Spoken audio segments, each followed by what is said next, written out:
Bismillahirrahmanirrahim. Alhamdulillah nahmaduhu wa nasta'inuhu wa nastaghfiruh. Wa na'udzu billahi min shururi anfusina wa min sayyiati a'malina. May yahdihillahu fala mudilla lahu wa may yudlil fala hadiya lahu. Asyhadu an la ilaha illallah wahdahu la syarika lahu wa asyhadu anna Muhammadan abduhu wa rasuluh la nabiyya ba'dah. Allahumma salli wa sallim ala nabiyyina Muhammad wa ala alihi wa sahbihi ajma'in amma ba'd. Hadirin dan hadirat serta para pemirsa yang saya hormati, Assalamualaikum warahmatullahi wabarakatuh. Alhamdulillah kita bersyukur kehadirat Allah Azza wa Jalla. Setelah kita bercuti akhir tahun lebih 2 minggu, pada hari ini alhamdulillah kita dipertemukan kembali dalam majelis ilmu yang pernah digelar oleh Nabi sebagai taman-taman syurga di atas muka bumi.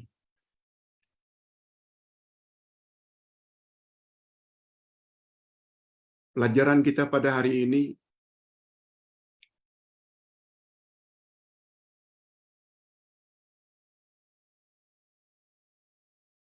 di bawah tajuk doa dan zikir menurut Al-Quran dan As-Sunnah.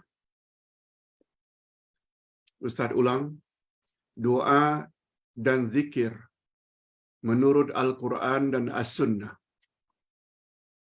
yaitu pelajaran yang ke-106 berdasarkan kitab Ke Arah Memahami Al-Quran dan Al-Hadith.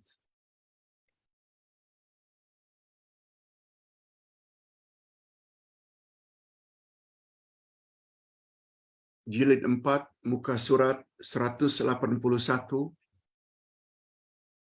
hingga muka surat yang ke 188.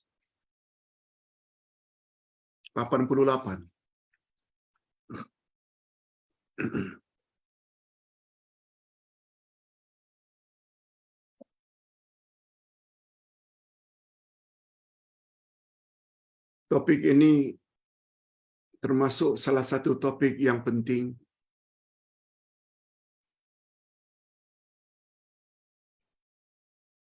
karena doa dan zikrullah adalah di antara jenis ibadat yang utama. Sebagaimana kita sama-sama maklum, ibadat ada 4 jenis. Ibadat hati seperti cinta, ikhlas, sabar, tawakal, dan lain-lain. Yang kedua, ibadat badan seperti salat, puasa.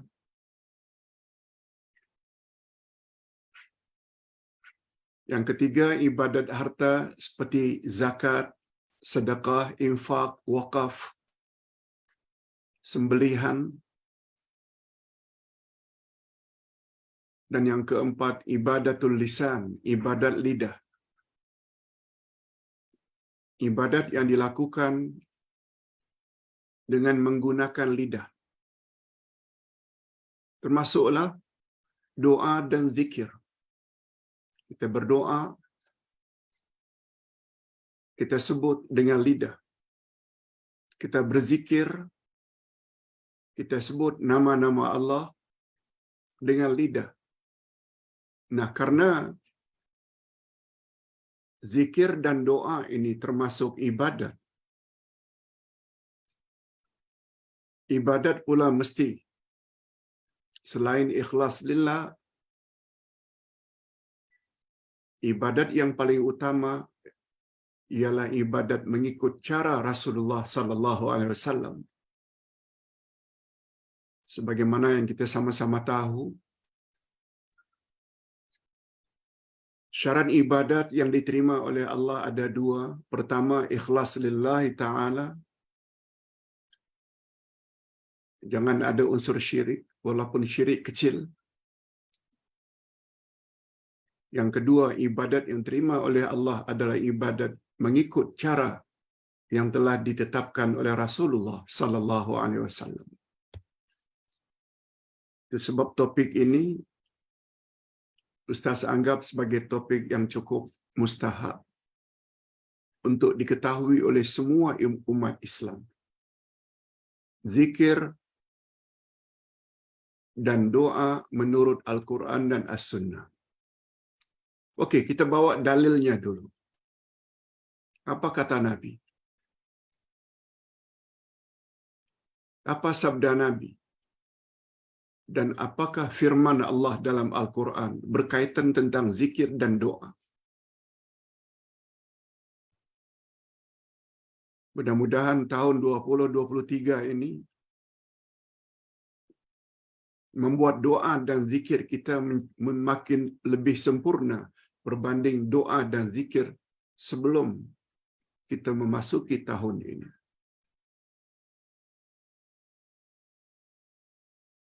Dan hendaklah jadikan tahun baru 2023 sebagai tahun yang lebih baik daripada tahun-tahun sebelumnya.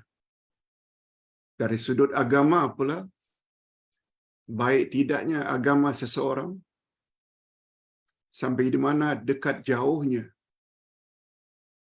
agama yang dia anut dengan kehendak Al-Quran dan As-Sunnah. Kita bawa hadis Nabi. An Abi Musa radhiyallahu anhu qala, kunna ma'an Nabi sallallahu alaihi wasallam fi safar, wa ja'ala an-nasu yajharuna bit-takbiri wat-tahlil. Faqala an-nabiy sallallahu alaihi wasallam, ayuhan nas, irba'u ala anfusikum, innakum la tad'una asamma wala ghaiba, innakum tad'una sami'an qariba, wa huwa ma'akum. Rawahu Muslim. Kita terjemahkan dulu. Kemudian kita tambah dengan satu hadis lagi. Daripada Abu Musa radhiyallahu anhu katanya, kami pernah bersama Rasulullah sallallahu alaihi wasallam dalam suatu perjalanan, dalam satu safar. Lalu manusia, yakni para sahabat, bertakbir Allahu Akbar, bertahlil La ilaha illallah dengan suara yang keras, suara yang lantang. Maka Nabi Muhammad sallallahu alaihi wasallam pun bersabda, rendahkan suaramu, hei manusia. Hei para sahabat, rendahkan suaramu. Sesungguhnya kamu tidak berdoa, tidak memohon kepada yang peka. Kamu juga tidak memohon kepada yang jauh. Sesungguhnya kamu memohon kepada yang maha mendengar, lagi maha dekat. Dan dia senantiasa bersama kamu. Hadis sahih riwayat Imam Muslim. Kita tambah satu lagi hadis Nabi. Ini semakin jelas. An Sa'd bin Abi Waqqas radhiyallahu anhu qala, qala Rasulullah sallallahu alaihi wasallam, khairul dzikr al-khafi wa khairur rizqi ma yakfi. Rawahu Ahmad wa Ibn Hibban. Artinya, dari Sa'id bin Abi Waqqas radhiyallahu anhu katanya, telah bersabda Rasulullah sallallahu alaihi wasallam, sebaik-baik zikir adalah perlahan-perlahan. Ustaz ulang, sebaik-baik zikir adalah perlahan-perlahan, dan sebaik-baik rezeki apa yang mencukupi. Hadis riwayat Imam Ahmad, Ibnu Hibban, dan derajat hadis ini sahih. Nah, sekarang pencerahan. Sebelum sampai kepada pencerahan atau syarah al-hadis, kita sebut dulu sebagai muqaddimah.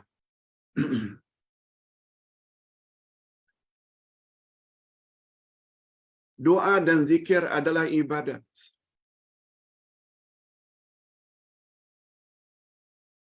Ibadat ada dua macam. Ibadat ammah dan ibadat khasah. Ibadat umum dan ibadat khusus. Ibadat umum maksudnya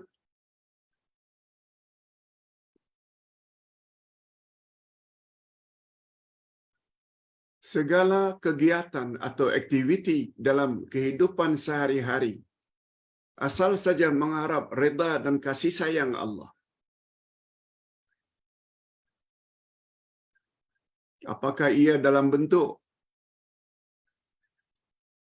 perbuatan atau ucapan, yang zahir atau yang batin, semuanya itu adalah ibadat. Itu ibadat dengan makna umum.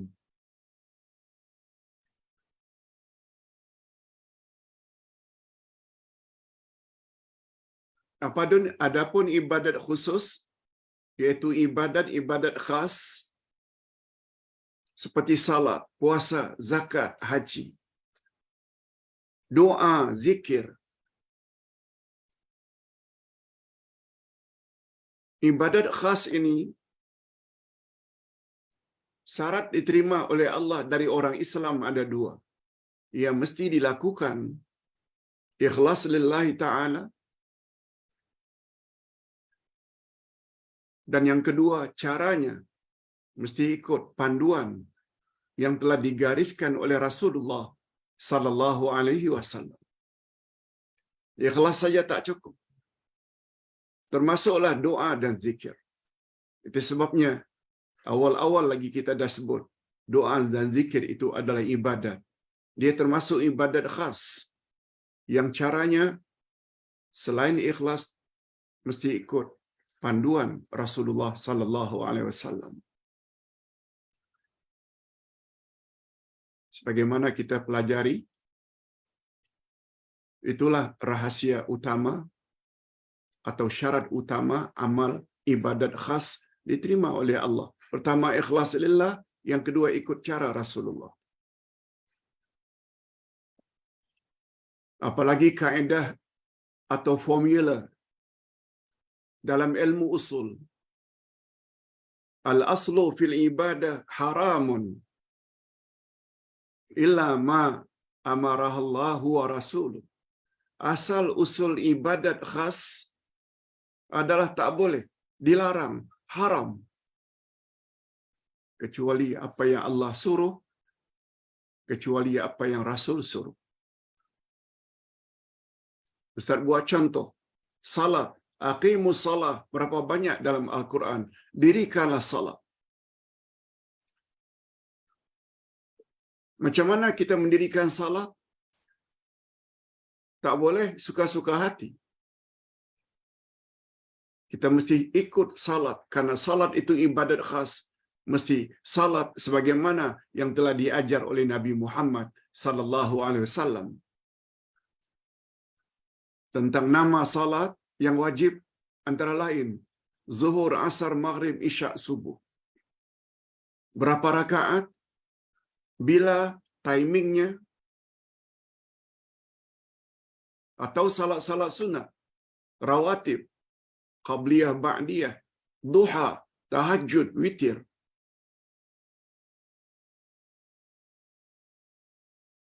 telah ditetapkan caranya oleh Nabi Muhammad sallallahu alaihi wasallam. Puasa. Allah suruh kita agar berpuasa dalam Al-Quran. Ayat 183 Al-Baqarah. Bagaimana kita berpuasa? Bulan apa kita wajib berpuasa?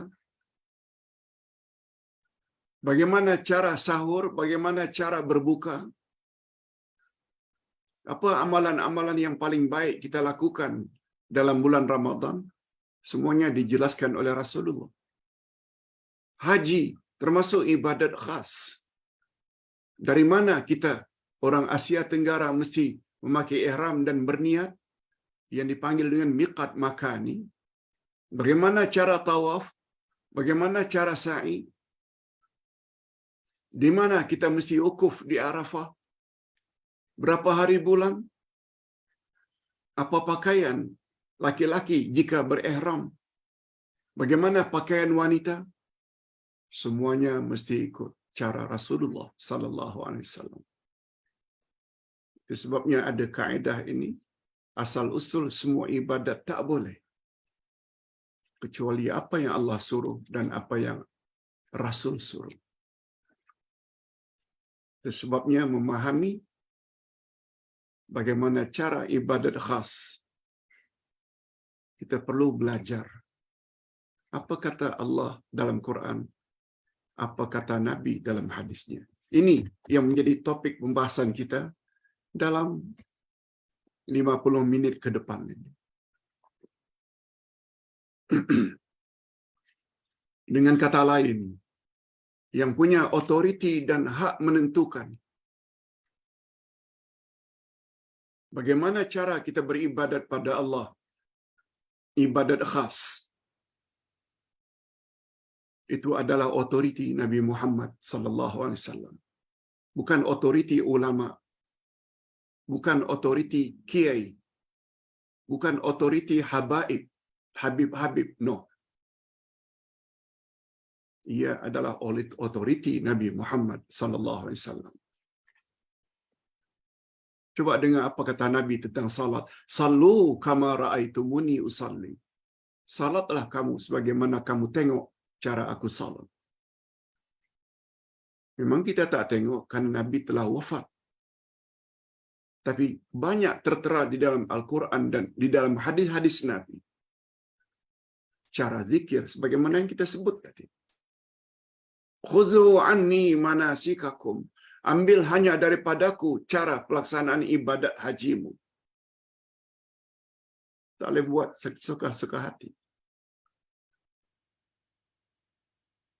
Bapak-bapak dan ibu-ibu serta para pemirsa yang saya hormati. Perpindahan tahun dari 2022 ke 2023 memang dari satu sudut umur kita menjadi bertambah. Ustaz daripada 76 sekarang masuk 77. Memang. Bagi yang punya umur 60 masuk tahun baru menjadi 61. Bagi yang punya umur 70 masuk tahun baru jadi 71. Tapi ingat, dari satu sudut memang ada pertambahan usia, tapi dari sisi yang lain, kita semakin hampir dengan kematian. Semakin hampir masuk kubur. Semakin dekat. Oleh sebab itu, usahakanlah agar kematian kita mendapat husnul khatimah. Apa syarat utama orang yang mendapat husnul khatimah? Akidahnya murni, tanpa bercampur syirik. Ibadatnya murni, ikut cara Nabi, tanpa dicampuri bid'ah, khurafat, takhayul, tambah sana, tambah sini. Hadirin dan hadirat serta para pemirsa yang saya hormati. Nah, sekarang kita masuk dalam bab berdoa dan berzikir hendaklah dengan suara yang lembut. Begitu pada asalnya. Kecuali ada jenis zikir yang disuruh supaya dengan suara yang kuat. Ada. Cuma hanya beberapa saja. Azan atau bang. Karena matlamat. Karena matlamat.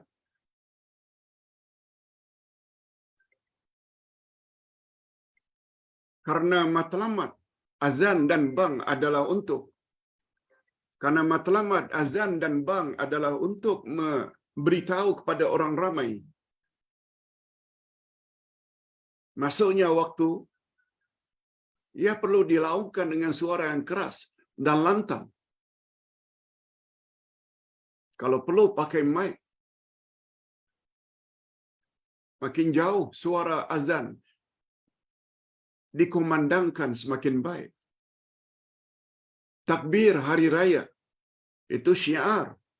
Allahu Akbar, Allahu Akbar. Azan, takbir hari raya, talbiyah, labbaik Allahumma labbaik. Itu jenis-jenis zikir yang disuruh disebut dengan kuat dan lantang. Tapi selain itu, semuanya hendaklah dengan suara yang rendah dan lembut. Tadarru' wa khifah. Sebagaimana yang disebut oleh hadis tadi. Selain hadis-hadis di atas, juga banyak ayat Al-Quran yang menyuruh agar berdoa dan berzikir dengan suara yang lunak dan melarang kita melakukannya dengan suara keras dan lantang. Lebih-lebih lagi kaum wanita. Bukan wanita saja, laki-laki pun. Sebab Nabi menyebut afdaluz zikri al-khafi. Sebaik-baik zikir adalah perlahan-perlahan. Allah Subhanahu wa taala berfirman, jangan bapa-bapa dan ibu-ibu dan para pemirsa menuduh ustaz yang cakap, ustaz yang suruh. Itu sebabnya semua poin yang ustaz ingin sampaikan tentang doa dan zikir, ustaz bawa ayat Quran, ustaz bawa hadis Nabi yang sahih. Bila anda menolak, itu bermakna pada diri anda ada sifat takabur. Nabi bersabda, tidak akan masuk syurga orang yang takabur dalam hatinya, walaupun sebesar zarrah. Sebesar sekecil atom, bila ada dalam hati, la yadkhul jannah man kana fi qalbihi zarrah min kibr. Hadis sahih. Tidak akan masuk syurga orang jika di dalam hatinya ada sifat takabur, walaupun sebesar zarrah. Sahabat bertanya, apa makna takabur ya Rasulullah? Jawab Nabi, takabur itu adalah menolak kebenaran. Al-Quran adalah kebenaran. Hadis Nabi yang sahih adalah kebenaran. Bila kita tolak, jangan harap akan masuk syurga. Jangan harap. Jangan bermimpi lah. Bukan Ustaz cakap. Nabi yang cakap.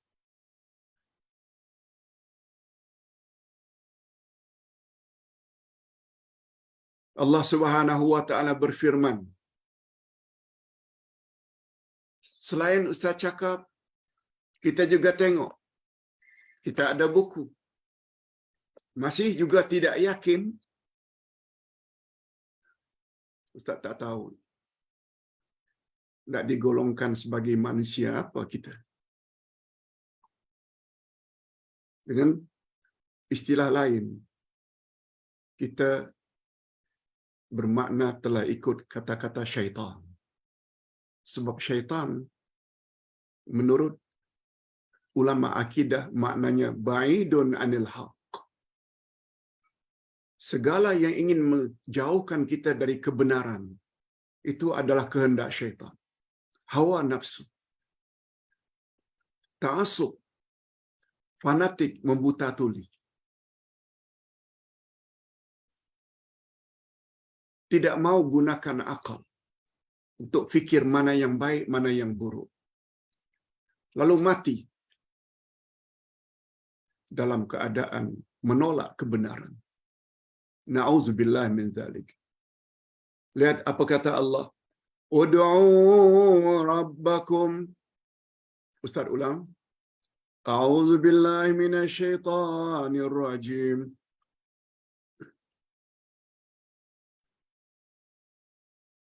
Sebelum baca Quran, kata Nabi, mesti baca a'udzubillahi minasyaitonir rajim. Apa rahasianya? Sebelum baca Quran, baca isti'adzah. Kata ulama tafsir, sebab syaitan paling tak suka kita dekat dengan Al-Quran. Sebabnya lihat ayat 98 dari surat An-Nahl.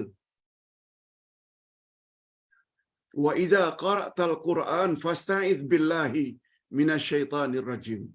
Bila kamu akan memulai membaca Al-Quran, awalilah bacaan itu dengan a'udzubillahi minasyaitonir rajim. Apa rahasianya? Mula-mula baca Quran dengan a'udzubillah, karena syaitan paling tak suka kita dekat dengan Al-Quran. Sebab makna syaitan ba'idun anil haq. Coba dengar apa kata Allah bila kita berdoa. A'udzubillahi minasyaitonir rajim. Ud'u rabbakum tadarru'an wa khufyah. Innahu la yuhibbul mu'tadin. Al-A'raf ayat 55. Berdoalah kepada Tuhanmu dengan merendah diri atau merendah hati dan suara yang lembut. Wa khufyah. Sesungguhnya Allah tidak menyukai orang-orang yang melampaui batas. Melampaui batas maknanya bila orang itu berzikir dengan suara yang lantang. Sebab itu bercanggah dengan kehendak Allah.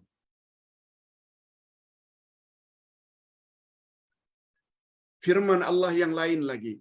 Wadhkur rabbaka fi nafsik tadarru'an wa khifah wa dunal jahri minal qaul bil ghuduwi wal asal wa la takum minal ghafilin. Sebutlah nama Tuhanmu dalam hatimu dengan merendah diri, merendah hati dan rasa takut, dan dengan tidak mengeraskan suara. Disebut lagi, hendaklah merendahkan suaramu, jangan dengan suara yang tinggi di waktu pagi dan petang. Janganlah kamu termasuk orang-orang yang lalai. Maknanya, bila kita tidak buat sebagaimana yang Allah kehendaki, berzikir dengan suara yang rendah, merendah hati, tadarru', bila kita tak ikut, kita tergolong ke dalam orang-orang yang lalai. Menurut Imam Al-Maraghi, ayat-ayat di atas seolah-olah memberi gambaran kepada kita bahawa berdoa dan berzikir dengan suara lunak, walaupun hukumnya bukan wajib, tapi paling kurang hukumnya sunnah. Ini berdasarkan beberapa dalil berikut ini. Cara Nabi Zakaria berdoa untuk minta zuriat. Allah berfirman, "Idznada rabbahu nidaan khafiyya." Yaitu ketika dia, yakni Zakaria, berdoa kepada Tuhannya dengan suara yang lembut. nidaan khafiyya. Khafi, lembut. Sesuai dengan sabda Nabi, afdalul zikri al-khafi. Sebaik-baik zikir perlahan-perlahan. Ini dikuatkan lagi oleh hadis tadi. Nabi larang sahabat menyebut Allahu Akbar, la ilaha illallah dengan suara kuat. Kata Nabi, rendahkan suaramu. Allah itu bukan peka. Dia maha mendengar. Dia bukan jauh, dia maha dekat. Untuk apa terpekik? Termasuk berzikir selesai salat. Ada orang yang masbuk, yang perlu khusyuk, menambah beberapa rakaat yang mereka tertinggal. Kita pula bertempik. Dosa. Bila zikir yang kuat itu sampai mengganggu khusyuknya orang yang masbuk.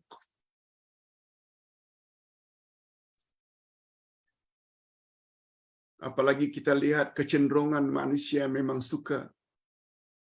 Kadang-kadang dihasut oleh nafsu supaya sum'ah. Orang dengar kita punya zikir. Oh, hebat sungguh. Yang dipanggil dengan sum'ah.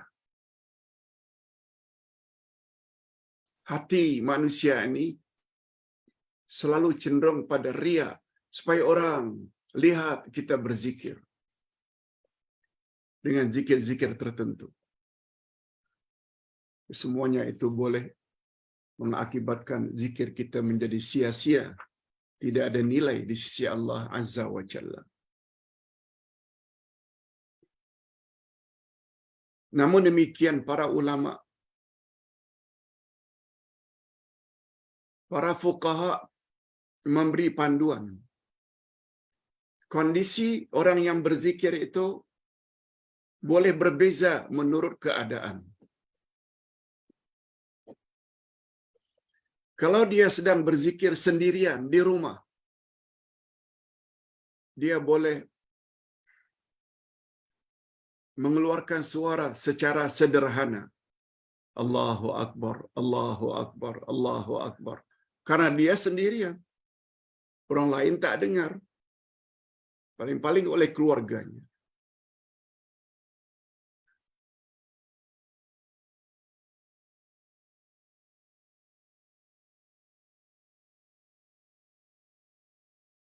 Itu satu.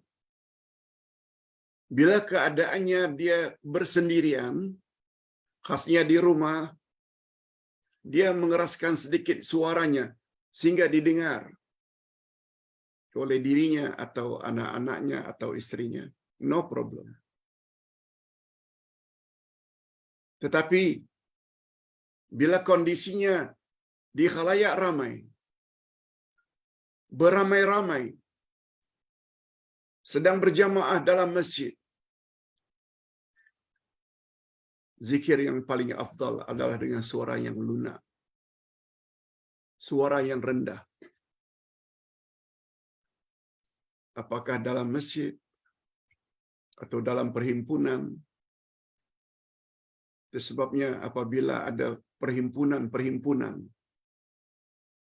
golongan tarikat, berzikir dengan terpekik-pekik, malah kadang-kadang sambil menari, sambil berjoget. Bukan begitu ajaran Nabi Muhammad sallallahu alaihi wasallam. Kita kena faham. Dan untuk memahami itu impossible kalau tak belajar hadis-hadis Nabi sallallahu alaihi wasallam seperti ini. Sebab terdapat dalam masyarakat orang yang begitu tertarik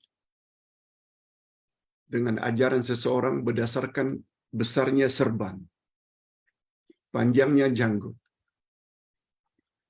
jubahnya. Itu bukan ukuran. Oh, dia itu berasal dari negeri anu, lalu disanjung. No. Kebenaran bukan terletak di situ.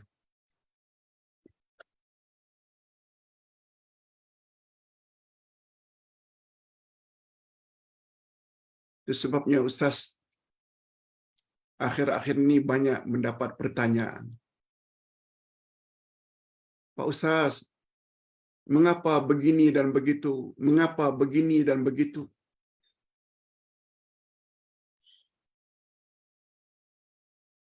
Ustaz tidak komen. Ustaz tidak jawab. Sungguh banyak pertanyaan serupa. Dan dengan takdir Allah pula, hari ini kita membahas bab ini. Inilah jawabannya. Segala yang tidak bersesuaian dengan ajaran Nabi Muhammad sallallahu alaihi wasallam, tolong tinggalkan. Agama bukan milik ulama. Islam adalah agama yang datang dari Allah, yang dibawa oleh Rasulullah sallallahu alaihi wasallam. Rasulullah sallallahu alaihi wasallam disuruh oleh Allah untuk dijadikan sebagai role model, uswah hasanah, qudwah hasanah, teladan yang terbaik, yang punya otoriti menentukan bagaimana cara beribadat pada Allah adalah Rasulullah. Kalau bukan Rasulullah pun khulafaur rasyidin. Macam mana cara mereka berzikir?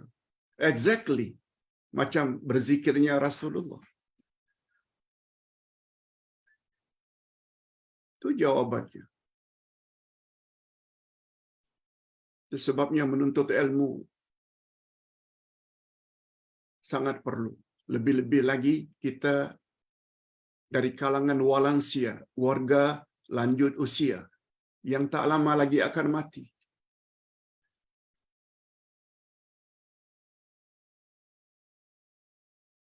Tambah ilmu terus.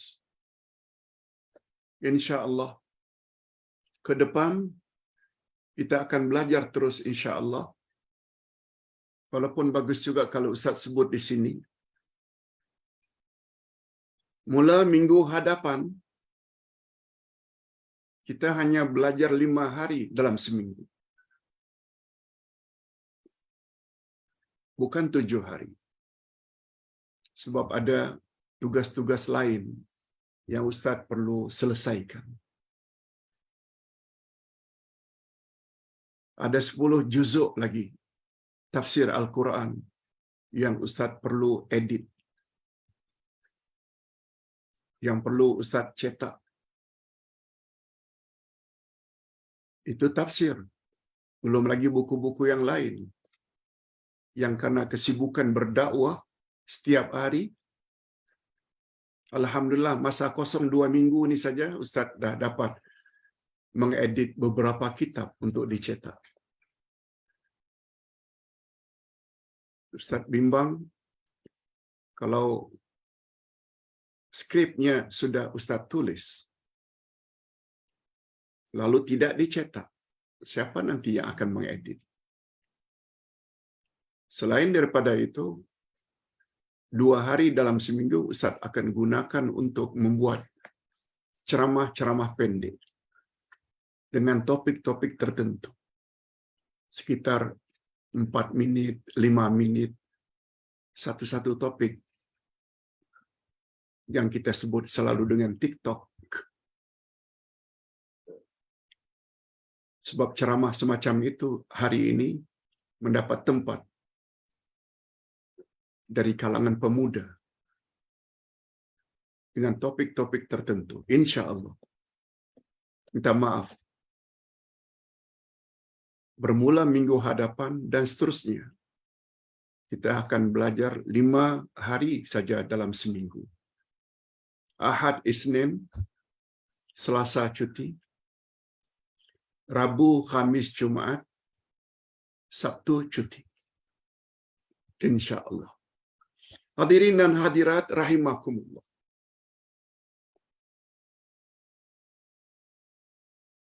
Nah, setelah kita bahas tadi zikir yang paling tepat itu berdasarkan keadaan.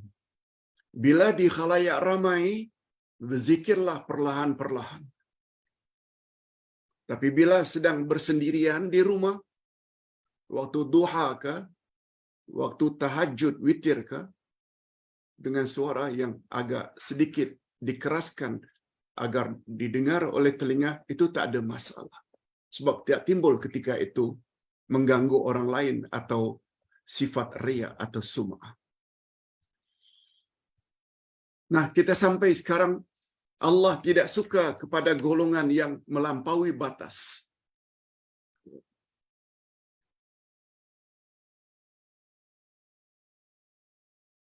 Apa maksudnya? Allah tidak suka kepada orang yang melampaui batas. Ustaz jelaskan sedikit. Berdoalah dan berzikirlah kepada Allah dengan suara yang rendah, lunak, lembut.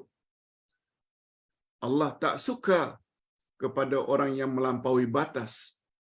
Ia memberi isyarat bila suara ketika berzikir dan berdoa tidak rendah, itu bermakna kita telah melampaui batas.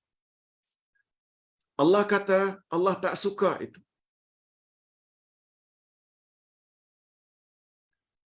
Kesimpulannya adalah sangat ganjil dan aneh. Pelik. Orang yang beribadat menginginkan agar mendapat cinta dan reda Allah, tapi justru buat apa yang Allah tak suka. Logik tak?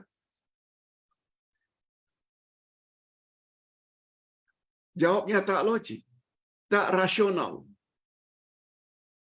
Hanya orang yang fikirannya tidak waras saja yang mengatakan, oh, suara kuat itu lebih afdal.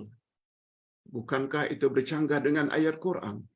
Bukankah itu bercanggah dengan hadis Nabi? Atas dorongan siapa sebenarnya orang yang melakukan zikir dan doa dengan suara kuat? Nafsu. Yang ditunggangi oleh syaitan. Dan syaitan memang suka kalau kita tidak ikut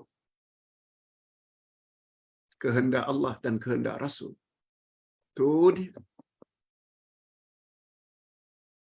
Kan ada. Ingin mendapat cinta Allah. Ingin mendapat reda Allah. Tapi yang kita buat justru yang Allah murka, yang Allah tak suka. Hanya orang-orang yang tidak berfikiran waras saja yang mempunyai dakwaan macam itu. Syaitan memang suka lah. Iblis memang suka. Sekarang make your choice. Buat pilihan. Mau buat apa yang Allah dan Rasul suka?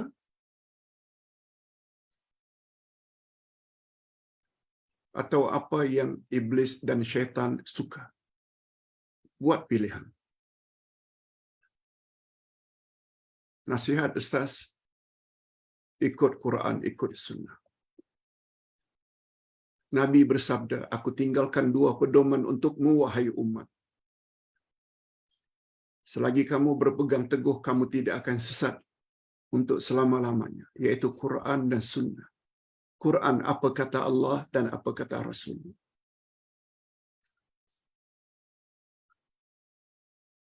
Bukan apa kata ketua tarikat. Bukan apa yang dikatakan oleh habaib.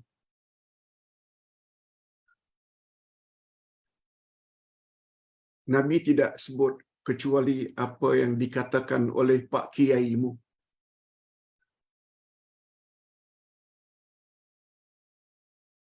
Kata habaib, perkataan kiai, perkataan ustaz boleh diikuti. Selagi perkataan mereka bersesuaian dengan Quran dan Sunnah. Sebagaimana yang Ustaz bawa hari ini. Quran kata begini, hadis kata begini. Kalau bapa-bapa dan ibu-ibu serta para pemirsa ikut, bukan bermakna ikut Abdullah Yasin. No, no. Kita ikut Quran dan Sunnah.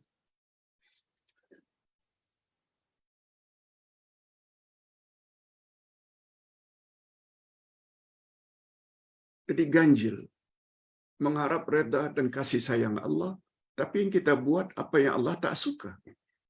Itu makna mu'tadin. Imam Al-Maraghi menjelaskan maksud ayat. Sesungguhnya Allah tidak menyukai orang-orang yang melampaui batas. Kata beliau, melampaui batas ada 3 makna.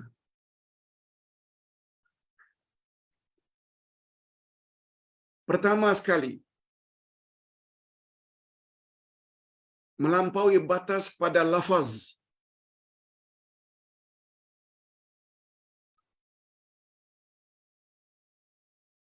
Apa dia lafaz zikir? Doa. Dalam Quran sungguh banyak, Rabbana atina fid dunya hasanah wa fil akhirati hasanah wa qina adzabannar. Dalam Quran sungguh banyak, Rabbighfirli wa liwalidayya.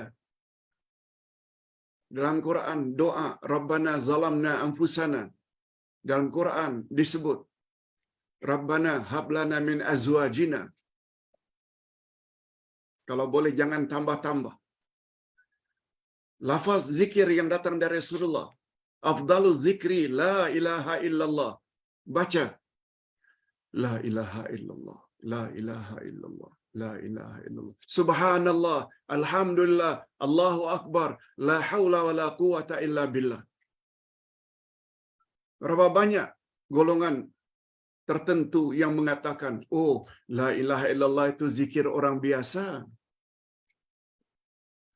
Zikir orang yang tinggi derajatnya cukup Allah, Allah, Allah, Allah.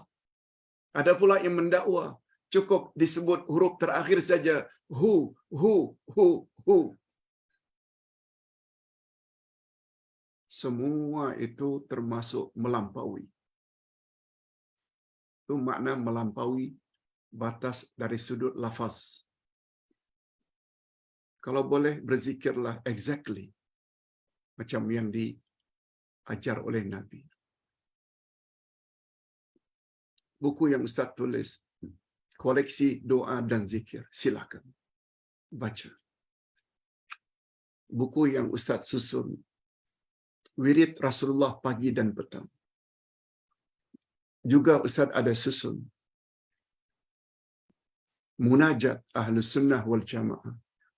Dan yang sedang dicetak, tak lama lagi akan muncul 50 doa yang sering dilakukan oleh Rasulullah sallallahu alaihi wasallam. Semuanya sahih. Insya-Allah tak lama lagi akan semuanya itu lafaz-lafaznya datang dari Nabi sallallahu alaihi wasallam.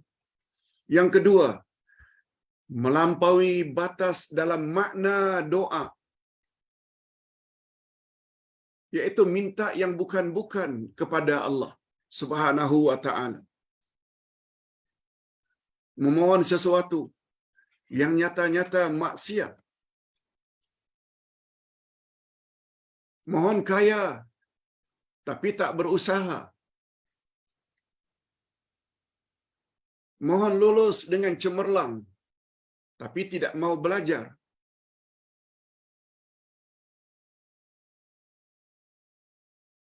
Mohon ampunan kepada Allah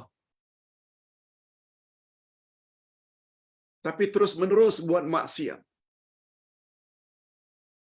Termasuk itu melampau. Itu melampau dari sudut makna. Yang pertama tadi melampau dari sudut lafaz. Yang kedua melampau dari sudut makna.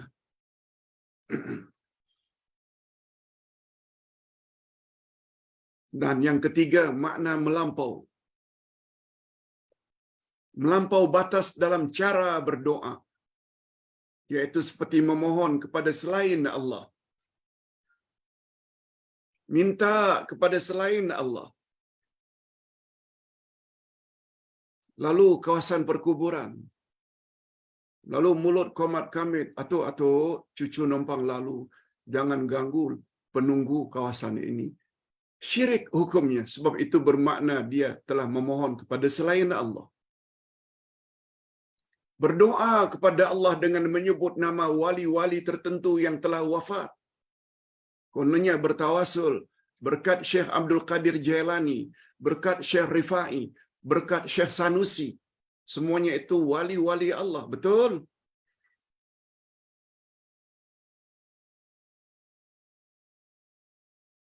Para sahabat tak pernah sebut orang lebih mulia daripada wali-wali itu. Berkat Nabi Nuh, berkat Nabi Ibrahim, lagi confirm orang-orang kekasih Allah. Abu Bakar, Umar, tak perlu disebut ketika berdoa. Abu Bakar, Umar, Osman, Ali lagi mulia daripada Abdul Qadir Jalani, Ar-Rifai, Al-Badawi, As-Sanusi. Itu maknanya melampau dari cara berdoa. Berdoa adalah ibadat. Ibadat mesti directly kepada Allah Subhanahu wa taala. Nah, kita sampai kepada kesimpulan. Ustaz buat ada 3 kesimpulan di sini. Pertama sekali, doa dan zikir yang paling afdal.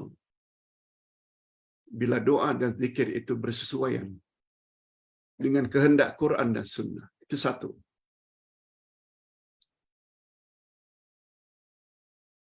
Yang kedua, kita hendaklah senantiasa berusaha agar ibadat kita termasuk zikir dan doa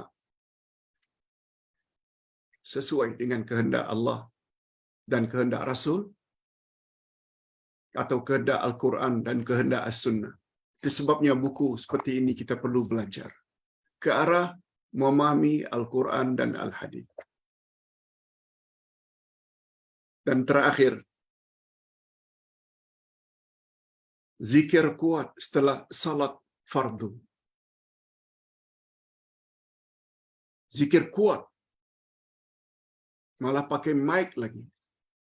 Serentak bersama-sama dengan jemaah, bercanggah dengan sunnah Nabi sallallahu alaihi wasallam. Tidak macam itu yang diajar oleh Nabi. Tugas imam sebagai leader dalam salat berjamaah untuk kita ikuti, bermula dari takbir hingga salam saja. Tak boleh kita dahulukan. Kita mesti ikut. Dari takbiratul ihram hingga salam. Setelah salam, ke kanan dan ke kiri, berzikirlah masing-masing. Andai kata imam buat zikir yang kuat, jangan ikut. Dan bacaan imam pun tak perlu diikut. Semua kita tahu.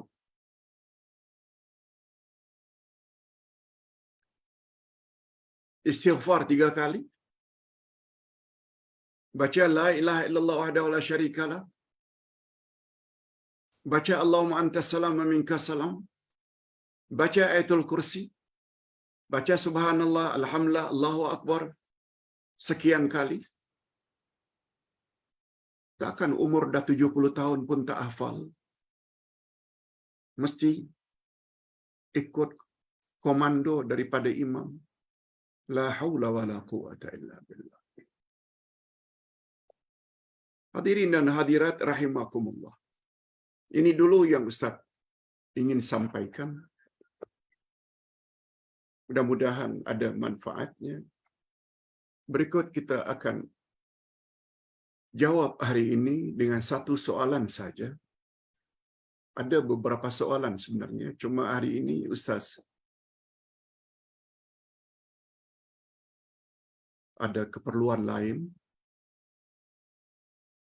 karena akan antar anak cucu untuk pergi ke Abu Dhabi yang suaminya bekerja di sana. Tolong doakan supaya mereka selamat sampai ke Abu Dhabi. Walaupun berangkatnya jam 3 nanti ke airport, menaiki pesawat jam 7 petang. Tapi sebelum itu ada beberapa perkara yang perlu dipersiapkan. Pertanyaan. Walaupun satu, tapi ada 2, 3 juga pertanyaan di sini. Ustaz bacakan saja. Assalamualaikum Pak Uday. Semoga senantiasa di dalam rahmat Allah. Amin. Dan terima kasih. Saya bagi pihak jamaah yang akan mengerjakan umrah ingin mendapat pencerahan mengenai salat fardu semasa dalam penerbangan. Ini walaupun soalan biasa, tapi untuk memantapkan bagus juga. Soalan yang pertama, bolehkah kita melakukan salat fardu dalam kapal terbang serta membuat jamak dan qasar?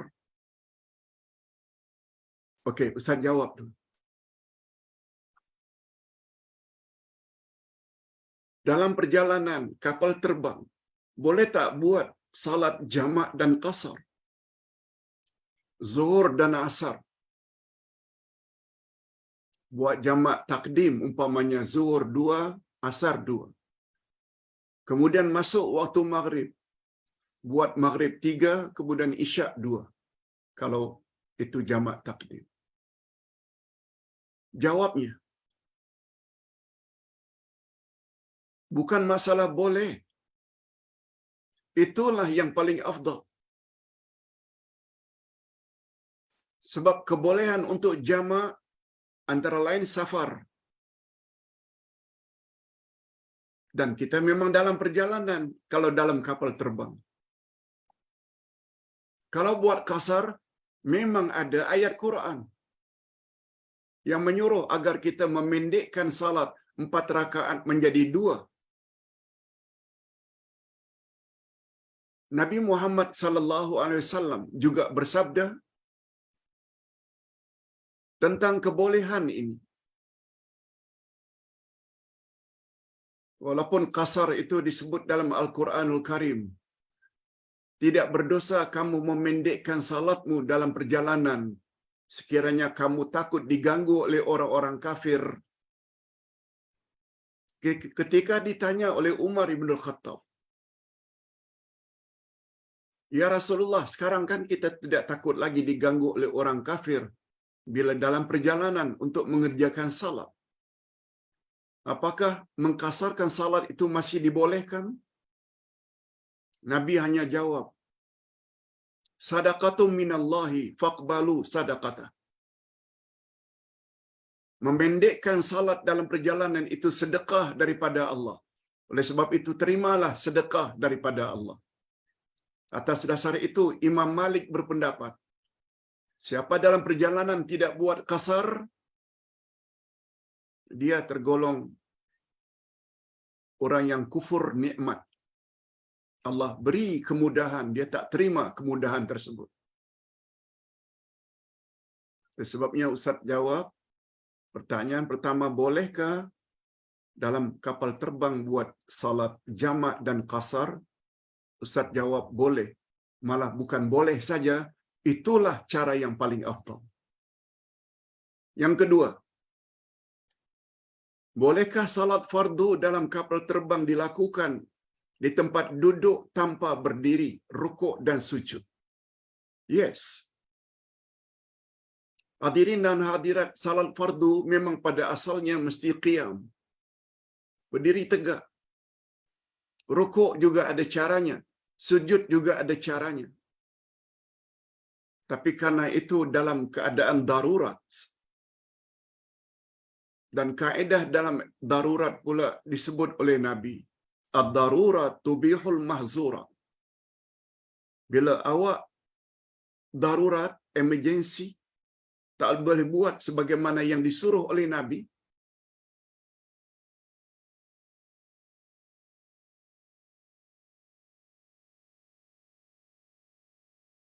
dia membolehkan untuk buat apa yang dilarang. Kalau kita dalam keadaan atau di rumah mampu berdiri, tak boleh kita duduk. Sebab kita mampu. Bila kita sakit lutut, kita salat duduk. Sama ada di atas sajadah atau di atas kursi. Itu namanya darurat. Nah, dalam kapal terbang, bukan saja tidak boleh berdiri, tidak boleh rukuk, tidak boleh sujud sebagaimana biasa, hukumnya boleh. Semuanya dilakukan dalam keadaan duduk. Cuma gerakkan saja. Kalau rukuk, agak menunduk. Kalau sujud, kemudian kita rendahkan dari biasa, yaitu daripada rukuk. Dan salat itu sah. Jawabnya yang kedua, boleh. Dalam kapal terbang kita salat dalam keadaan duduk, begitu juga rukuk dan sujud. Ini sesuai dengan sabda Nabi. Hendaklah kamu salat fardu dalam keadaan qiyam, berdiri tegak. Tapi bila kamu tidak mampu, hendaklah kamu salat dalam keadaan duduk. Hadis. Sini kelebihannya bila kita belajar dan belajar. Pelajaran atau pertanyaan yang terakhir. Apakah ada asas atau dalil fatwa mengatakan salat dalam penerbangan tersebut perlu diganti semula apabila kita telah mendarat? Atau sebaliknya? Sekian, terima kasih Pak Uday. Nah, soalan yang ketiga ini, apakah ada asas, ada dalil yang mengatakan salat kita dalam keadaan duduk dalam pesawat, tidak boleh berdiri ketika qiyam, rukuk dan sujud. Perlu diganti bila dah sampai ke destinasi. Ada asas tak Pak Ustaz? Jawabnya, tidak ada asas. Itu hanya akal saja. Sebab salat kita sudah sempurna. Salat kita sudah diterima oleh Allah Subhanahu wa taala. Untuk apa kita gantilah? Okey, ini dulu yang dapat Ustaz sampaikan. Mudah-mudahan ada manfaatnya. Kita akhiri dengan doa. Dan Ustaz masukkan dalam doa. Minta maaf kalau Ustaz minta tolong diaminkan demi keselamatan anak perempuan Ustaz bersama 2 cucu dan seorang pembantu yang hari ini akan berangkat ke Abu Dhabi karena suaminya bekerja di Abu Dhabi di salah satu syarikat Germany. Alhamdulillahirabbil alamin. Wassalatu wassalamu ala asyrafil anbiya'i wal mursalin wa ala alihi wa sahbihi ajma'in. Rabbana ighfir lana dzunubana wa liwalidina warhamhum kama rabbawna shighara. Ya Allah, ampunkanlah dosa kami dan dosa kedua ibu bapa kami. Dan cucurilah mereka rahmat-Mu ya Allah sebagaimana mereka telah didik kami sejak dari kecil. Rabbana hab lana min azwajina wa dzurriyyatina qurrata a'yun waj'alna lil muttaqina imama. Ya Allah, berilah kami pasangan hidup dan zuriat keturunan yang menyedapkan pandangan mata dan hati kami, dan jadikanlah kami pemimpin bagi orang-orang yang bertakwa. Rabbana ighfir lana dzunubana wa israfana fi amrina wa tsabbit aqdamana wansurna 'alal qaumil kafirin. Ya Allah, ampunkanlah segala dosa-dosa kami dan keterluan kami dalam urusan kami, dan teguhlah pendirian kami, dan bantulah kami untuk mengalahkan orang-orang kafir yang jahat kepada kami. Allahumma inna natawassalu ilaika bi asma'ikal husna wa sifatikal ula wa a'malina salihah. An tunazzila alaina ar-rahmah wal barakah wat taufiqa was salama wan najah. Khasatan li awladina wa ahfadina birahmatika ya arhamar rahimin.